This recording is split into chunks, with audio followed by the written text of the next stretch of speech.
রাউজানের চট্টগ্রাম রাঙ্গামাটি সড়কে উল্টো পথে গাড়ি চলাচল কিছুতেই বন্ধ করা যাচ্ছে না।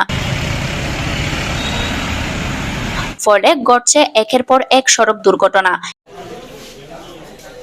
এবার উল্টো পথে আসা পিকআপের ধাক্কায় না ফেরার দেশে পাড়ি জমিয়েছেন মোহাম্মদ ইউনুস মিয়া নামে ৫৫ বছর বয়সী আরো একজন। শুক্রবার ২৯শে জুন রাত ১২টায় চট্টগ্রাম নগরীর একটি বেসরকারি হাসপাতালে চিকিৎসাধীন অবস্থায় তিনি শেষ নিঃশ্বাস ত্যাগ করেন।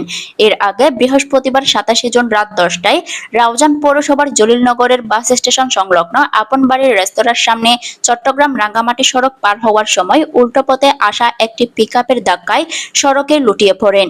গুরুতর আহত অবস্থায় ইউনুস মিয়াকে হাসপাতালে ভর্তি করা হয়। সেখানে তিনি আইসিইউর নিবিড় পরিচর্যায় ছিলেন।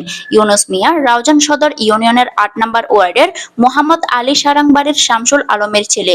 এদিকে চালক জাহেদের বিরুদ্ধে মামলা রুজু শেষে কারাগারে প্রেরণ করা হয়েছে বলে জানিয়েছেন রাউজান হাইওয়ে থানার কর্মকর্তা সিরাজুল ইসলাম।